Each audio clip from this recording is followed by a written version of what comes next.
Bonjour à tous, j'espère que vous allez bien. Alors aujourd'hui, on va faire le deuxième type d'état de choc portant sur le choc cardiogénique. D'abord, c'est quoi un état de choc? Un état de choc, c'est une insuffisance circulatoire, c'est-à-dire qu'on n'aura pas assez de sang lié à notre cellule. D'accord? Donc on aura une souffrance tissulaire qui est généralisée. D'accord? On va trouver nos cellules dans l'hypoxie, dans l'acidose, etc. Tout ça va induire une souffrance cellulaire qui va donner le nécrose. D'accord? Qui va donner le nécrose à la fin. Alors cette fois-ci, euh, on aura le choc cardiogénique. Le choc cardiogénique, c'est tout simplement, on aura un problème dans la pompe cardiaque. C'est pas qu'il m'a le choc hypovolémique, mais ma كانش déjà عندنا assez de sang. D'accord? Maintenant, le choc cardiogénique, le volume du sang est suffisant. Le problème, c'est que notre cœur ne peut pas mobiliser ou bien ne peut pas pomper cette quantité de sang vers les tissus. D'accord? Et comme toujours, donc on aura une souffrance tissulaire, les cellules icono en hypoxie, en acidose, et on aura à la fin la nécrose. D'accord? Donc, euh, quelle est la définition de de l'insuffisance cardiaque? L'insuffisance cardiaque est définie par l'incapacité du corps à assurer un apport suffisant d'oxygène et de nutriments à l'ensemble de l'organisme. Peut-être que c'est bizarre, علاش راهم يحكونا على l'insuffisance cardiaque. En réalité, le choc cardiogénique, c'est tout simplement un état plus avancé de l'insuffisance cardiaque. Et pour cela, je vous invite de voir la vidéo de notre collègue Inès sur l'insuffisance cardiaque juste en 10 minutes. D'accord? C'est très utile. Donc, le choc cardiogénique, c'est tout simplement un état le plus avancé de l'insuffisance cardiaque. D'accord? Donc, le cœur ne fonctionne pas bien, ne peut pas éjecter une quantité assez de sang pour notre cellule, et donc on aura une souffrance tissulaire. Il se définit comme une souffrance, ça c'est le choc cardiogénique, hein. Il se définit comme une souffrance tissulaire ou bien viscérale due à l'incapacité du système circulatoire à leur fournir une quantité d'oxygène qui est suffisante, secondaire à une baisse du débit cardiaque. Donc, قلنا في le choc hypovolémique, وين درنا une généralité على les états de choc, chaque état de choc رايح يمدنا une diminution du débit cardiaque. ومن بعد كل مرة تتبدل la cause. Alors cette fois-ci, le cause de la diminution de le débit cardiaque, c'est bien la défaillance de la pompe cardiaque. D'accord? Alors on va faire un petit rappel physiologique sur le corps. Alors voici un corps. On peut diviser ou bien on peut diviser notre corps à une partie qui est droite avec un ventricule droit et un atrium droit, et une partie qui est gauche avec un ventricule gauche et un atrium gauche. Donc comment ça se passe? On a le sang veineux رايح يوصل le cœur par les 20 caves هذه ce qui est en bleu هنايا ce sont les 20 caves supérieures et inférieures. Donc le sang va arriver par les 20 caves supérieures et inférieures vers l'oreillette droit, d'accord?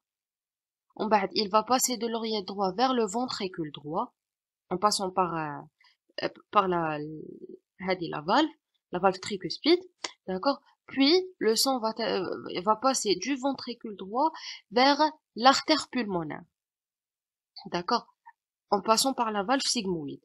ومن بعد يروح par l'artère pulmonaire vers les poumons وين راح يصرى ce qu'on appelle ce qu'on appelle l'hématose. L'hématose c'est ce qu'on appelle les échanges gazeux. D'accord?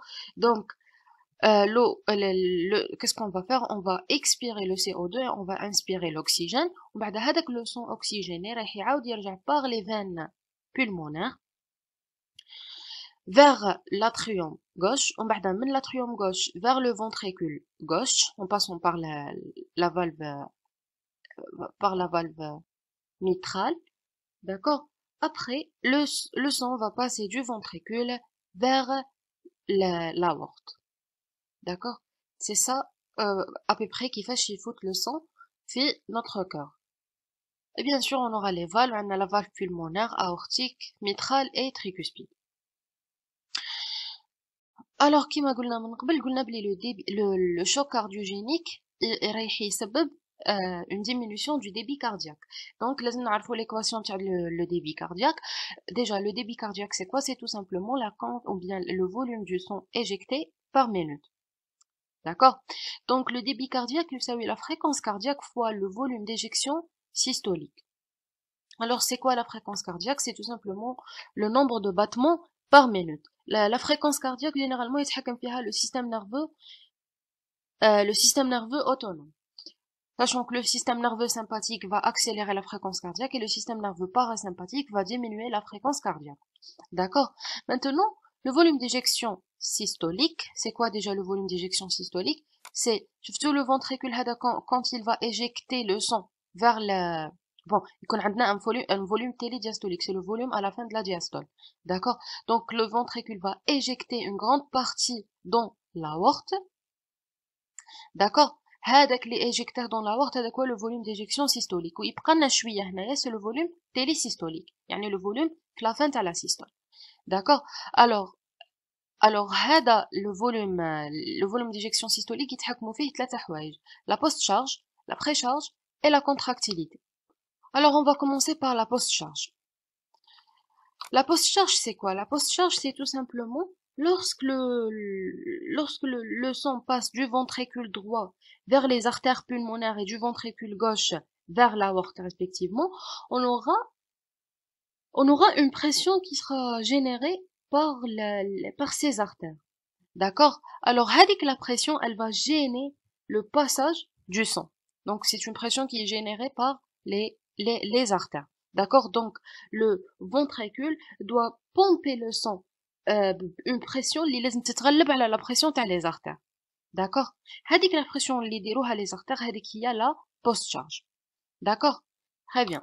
Maintenant la pré-charge. La pré-charge c'est tout simplement le volume télédiastolique. C'est le volume télédiastolique, c'est le volume à la fin de remplissage, à la fin de la diastole. D'accord? Et aussi, généralement, le volume télédiastolique, il يتحكم فيه le retour veineux. Le retour veineux, c'est la quantité de sang, les ترجع par les 20 cases supérieurs inférieurs. D'accord? Et aussi, on a la contractilité. La contractilité, c'est tout simplement parce que on sait tous que le muscle fait, en fait, la grande partie de notre corps, c'est du myocarde. D'accord? Donc, ce sont des muscles qui ont un sarcomère et ils se contractent. C'est ce qu'on appelle la contractilité ou bien l'ionotropie. Alors, كما قلنا le choc cardiogénique, c'est une diminution du débit cardiaque. Donc, واش معناها diminution du débit cardiaque, c'est-à-dire qu'on aura un problème في هذوما الأربعة حوايج. راح يكون عندنا un problème في la fréquence cardiaque ou bien في le volume d'éjection systolique اللي راح نأثروا عليه soit par la post-charge, soit par la pré-charge, soit par la contractilité. D'accord? Donc, on aura une atteinte soit في la pré-charge, soit في la contractilité, soit في la post-charge. هادوما اللي يتحكموا في le volume d'éjection systolique. Et aussi, on aura une atteinte في la fréquence cardiaque. Après, راح نشوفوها. On va commencer par l'atteinte de la pré-charge. On aura la pré-charge, c'est le volume télédiastolique. On aura une diminution de la pré-charge, soit par diminution de la durée de la diastole. Donc, on aura une diminution de la durée de remplissage. D'accord? Le cœur va être rempli moins. Donc, il va éjecter moins. Donc, le volume d'éjection systolique رايح ينقص. Et donc, le débit cardiaque automatiquement رايح ينقص. رايح يكون في لو كا تاع لا tachycardie ou في la tachyrythmie. La tachycardie c'est l'augmentation de la fréquence cardiaque, l'augmentation massive يعني supérieure à la 160 battements par minute. Ou là la tachyrythmie c'est l'augmentation de la fréquence avec des troubles de rythme. D'accord? Donc lorsqu'on aura une tachycardie, la tachycardie elle va raccourcir le temps de la diastole, elle va diminuer le temps de remplissage, on aura une diminution de volume télédiastolique, une diminution de volume d'éjection systolique et une diminution de débit cardiaque. La deuxième cause, c'est la diminution de la distensibilité ventriculaire.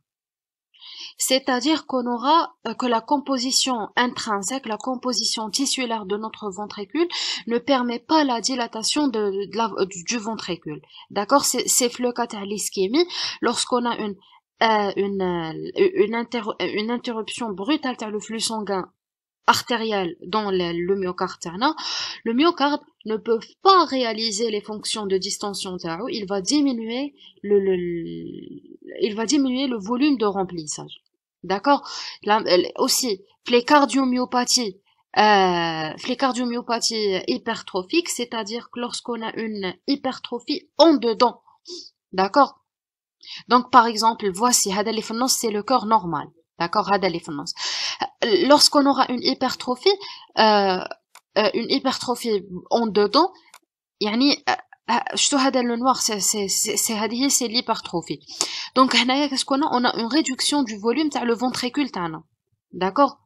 ماشي كيما في لو كا تاع لو سبورتيف وي راح يدير une hypertrophie musculaire, راح يزيد في le muscle cardiaque تاعو, mais ça sera en dehors. D'accord? راح يزيد la masse musculaire تاعو بصح بلا ما يأثر, ماشي على حساب le volume تاع le ventricule.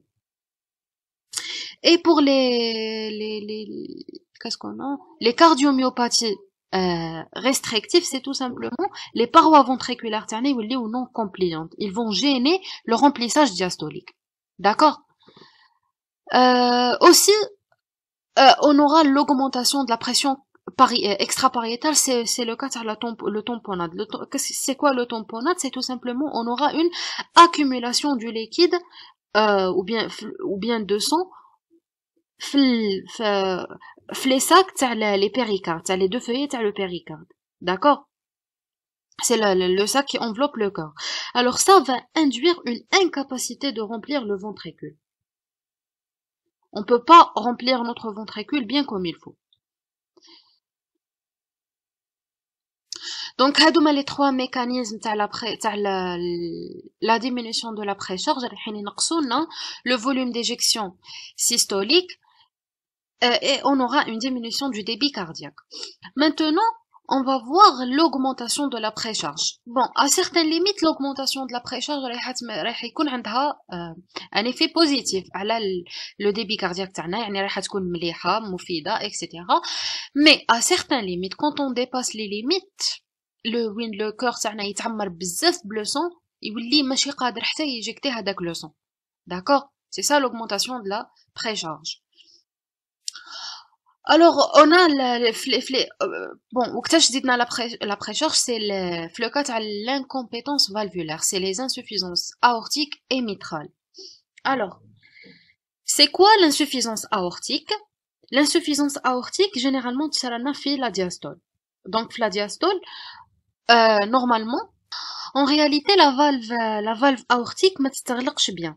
Donc, في la diastole, في le remplissage, le ventricule رايح يجيب le sang من l'aorte, رايح يصب le sang في le ventricule parce que la valve aortique ما راهيش مغلوقة, et aussi رايح يزيد يجيبو من l'atrium. Donc le ventricule تاعنا رايح يتعمر من l'aorte ou من l'atrium. Et donc on aura un volume télédiastolique qui est très important. D'accord? وين لدرجة انه le cœur تاعنا ما يقدرش يجيكتي هذاك le sang. Aussi, l'insuffisance mitrale. L'insuffisance mitrale, généralement, رايحة تكون في la systole. D'accord? Donc, واش يصرا في l'insuffisance mitrale, كيف la valve mitrale ما تتغلقش bien. Donc, au cours de la systole, le ventricule, quand il va se contracter, رايح يجيكتي le sang في l'aorte et في l'atrium.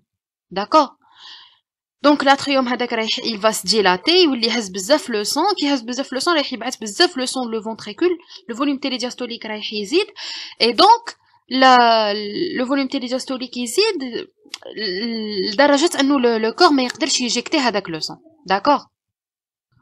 Aussi في le cas تاع la chenette gauche-droit, c'est la perforation septale, on aura une destruction في la partie septale entre soit le ventricule ou les deux ventricules gauche et droit, ou là les deux atriums gauche et droit. Donc on aura le cœur droit et le cœur gauche, ils vont se communiquer entre eux. D'accord? Donc en cas d'insuffisance valvulaire, qui marque l'insuffisance aortique et mitrale, la surcharge volumique entraîne une dilatation du ventricule. Voilà, on aura une dilatation qui est très importante à le ventricule. Bon, imaginez le ventricule qui m'a شرحنا في l'insuffisance cardiaque, on dirait un ressort. Tout le ressort qui dilate بزاف ونجبدوه بزاف, لواحد الدرجه يعاود يولي ما يرجعش داكوغ يتجعد ويبقى هكاك سي لا ميم شوز في لو كا تاع نوتر فونتريكول دوك يولي ما يتجعدش يولي ما يقدرش يجيكتي بيان هذاك لو فوليوم داكوغ la diminution de la contractilité bon حنا على بالنا بلي notre cœur c'est du muscle d'accord il va se contracter donc كي يفقد le territoire contractile تاعو يفقد le myocarde تاعو ils ne peuvent pas éjecter le sang d'accord alors perte d'un territoire contractile par l'infarctus du myocarde l'infarctus myocardique c'est lorsqu'on a une obstruction des artères par exemple coronaires qui assure la nutrition dans le myocarde on aura une ischémie myocardique donc le muscle myocardique il va mourir d'accord donc la masse musculaire ou bien le myocarde tout simplement donc la contraction la contusion myocardique, c'est lorsqu'on a aussi une atteinte du myocarde par un traumatisme. C'est lorsqu'on déroule un accident ou là. D'accord? Aussi, le cas de l'atteinte diffuse du myocarde, qui m'a fait la myocardite aiguë, yani l'inflammation de tissu myocardique, les cardiomyopathies dilatées, des atteintes toxiques ou bien médicamenteuses, des troubles métaboliques, et aussi le cas de la circulation extracorporelle, c'est-à-dire lorsqu'on va dévier la circulation systémique et pulmonaire hors du corps. D'accord? Le troisième mécanisme, c'est l'augmentation de la post-charge, c'est-à-dire qu'on va augmenter la résistance qui gêne l'éjection. D'accord? Donc, on a un obstacle à l'éjection ventriculaire, c'est le cas de l'embolie pulmonaire. C'est quoi l'embolie pulmonaire? C'est lorsqu'on a une obstruction des artères pulmonaires ou bien d'une branche d'artères pulmonaires par des caillots de sang. Donc, j'aurai une résistance, d'accord? J'aurai une force contre la contraction du ventricule. Donc, lorsque le ventricule va essayer d'éjecter le sang, une résistance ou bien une force li تقلقو. D'accord, comme ça on peut pas éjecter le sang. Ou là le cas par exemple qui m'a le sténose aortique, c'est lorsqu'on a une diminution de calibre ou bien une diminution de diamètre de la valve aortique. Donc ما يقدرش يفوت assez de sang. Ou bien l'hypertension artérielle, lorsqu'on a l'hypertension artérielle, c'est clair. Ça, c'est pour la post-charge. La dernière, c'est la fréquence cardiaque. C'est lorsqu'on a une diminution de la fréquence cardiaque. Que ça soit par العدد الدقات رايح يهبط. Le trouble, c'est le cas le trouble de l'activité sinusale ou bien la conduction auriculaire lorsqu'on a un bloc de la conduction auriculo-ventriculaire. C'est-à-dire que l'influx nerveux ne passe pas dans le faisceau de His. D'accord? Si vous vous souvenez du tissu nodal, donc on n'aura pas une contraction ventriculaire. Alors bien sûr, le corps va essayer de compenser les problèmes les atteintes à la précharge, la postcharge, etc.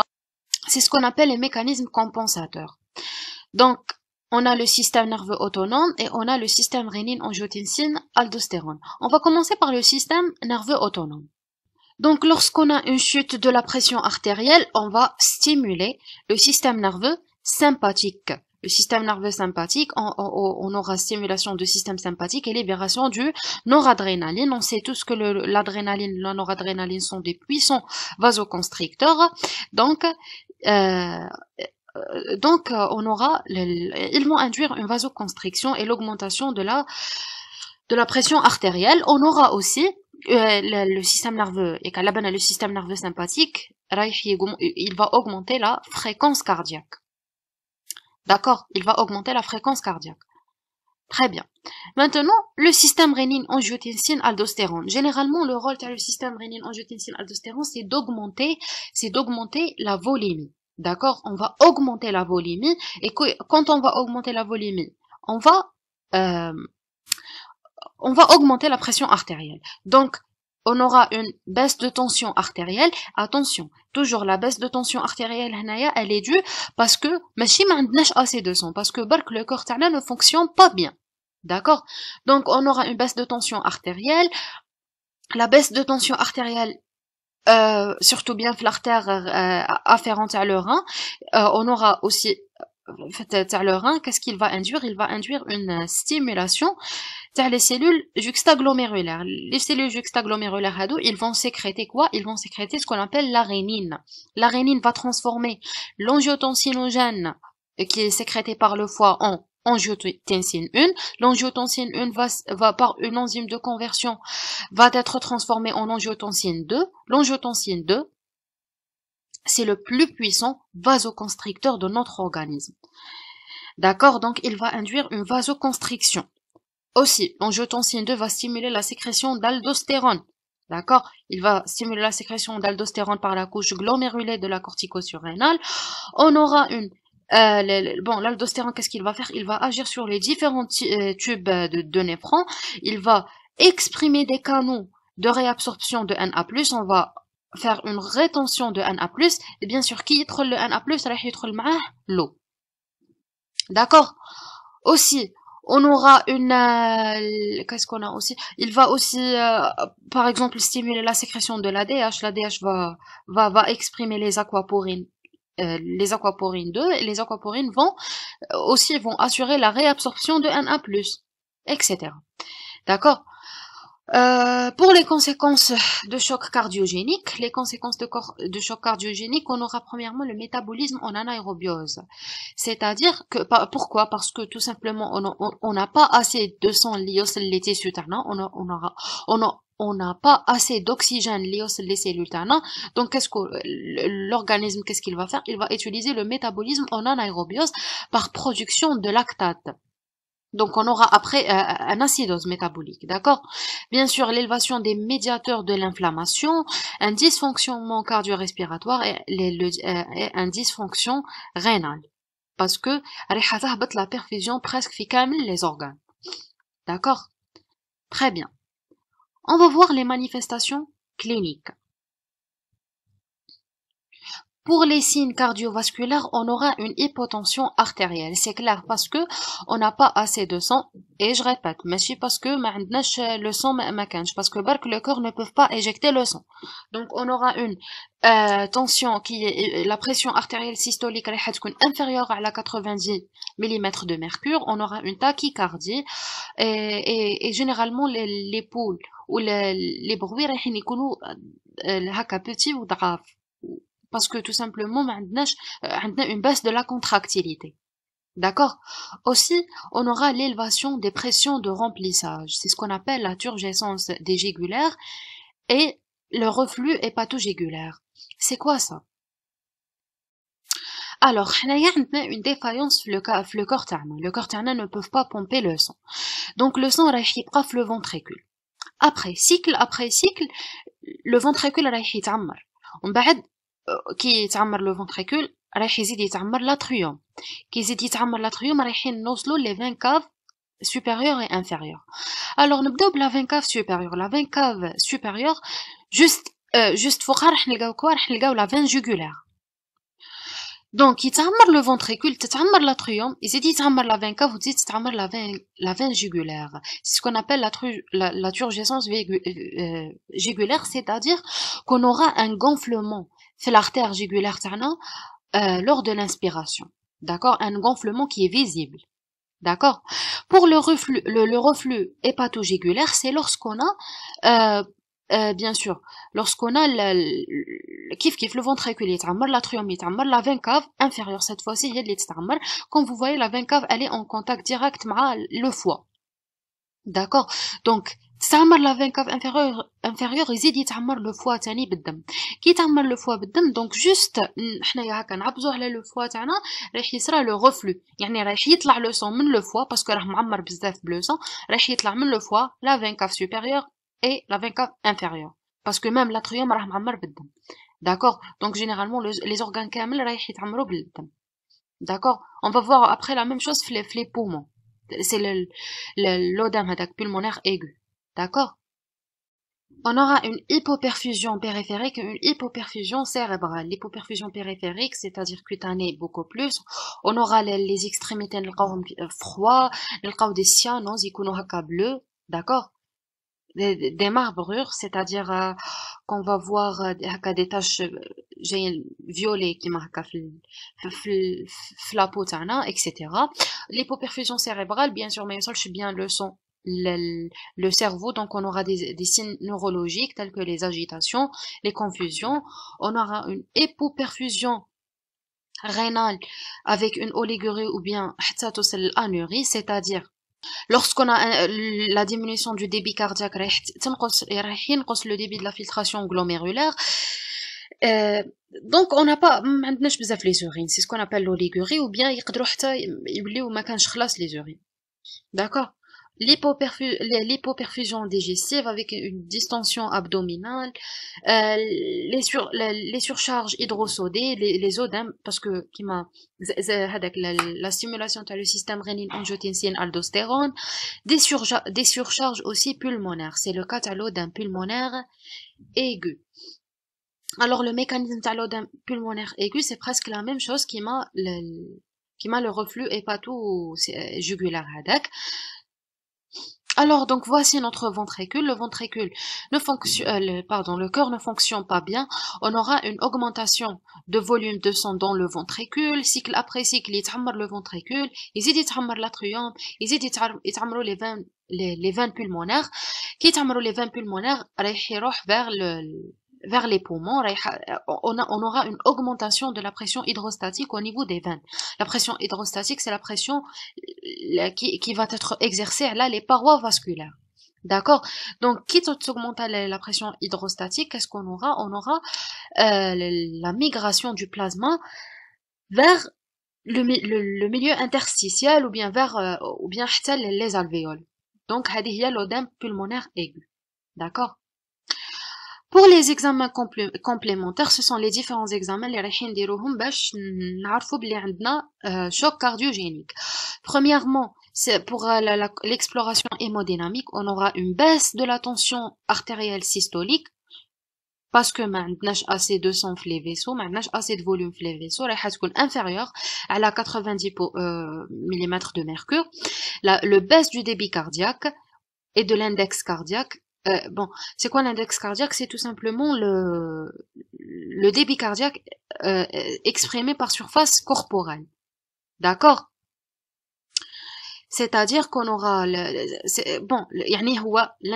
débit cardiaque à la surface corporelle. Automatiquement, qui le débit cardiaque, on معاه l'index cardiaque. Augmentation de la pression veineuse centrale. Parce que qui يرجع le sang vers les veines caves supérieures ou les veines jugulaires. Augmentation de la pression artérielle pulmonaire, d'accord, ou bien c'est ce qu'on appelle la pression capillaire, augmentation des résistances artérielles systémiques, etc. Pour les signes biologiques, on aura ce qu'on appelle l'acidose métabolique. Alors l'acidose métabolique, parce que on n'a pas assez d'oxygène les cellules, on est dans l'hypoxie. D'accord? Donc, le cas de l'hypoxie, les cellules tana vont utiliser le métabolisme en anaérobiose, c'est-à-dire qu'on aura une élévation de taux de lactate ou bien d'acide lactique. D'accord?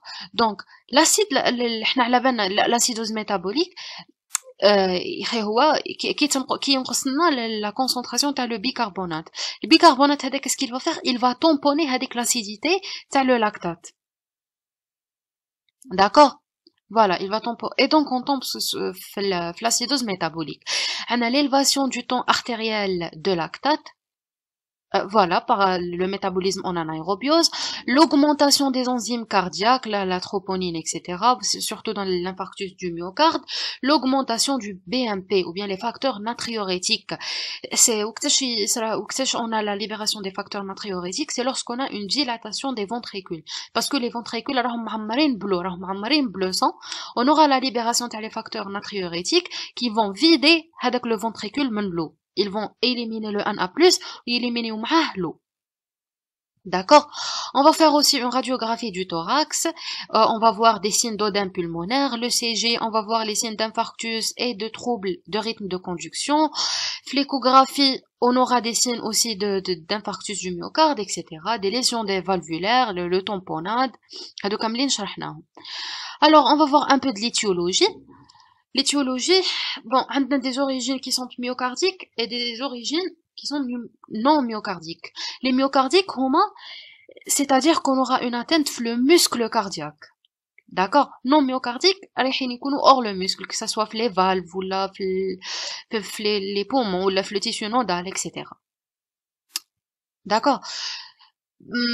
On va commencer par l'origine myocardique, c'est le cas de l'infarctus du myocarde, où on aura une obstruction des artères coronaires qui assure la nutrition du myocarde, une contusion myocardique, c'est-à-dire lorsque on a une atteinte du myocarde par un traumatisme, des accidents là, quelques toxiques, surtout bien les bêta-bloquants, on a les cardiomyopathies non obstructive et le myocardite يعني l'inflammation du myocarde هادوما كامل رايحين يديروا لنا une atteinte في la masse musculaire cardiaque تاعنا et donc le corps ne peut pas éjecter le sang. Les étiologies non myocardiques كيما les valvulopathies كيما حكينا قبل في l'insuffisance mitrale et l'insuffisance aortique, le rétrécissement aortique اللي هو نفسه le sténose aortique يعني la diminution du calibre de la valve mitrale, la dissection aortique. C'est quoi la dissection aortique? Bon, vous savez que l'artère تاعنا فيه trois couches, l'intima, la média, etc. Donc la dissection aortique, c'est lorsqu'on a une déchirure au niveau de l'intima.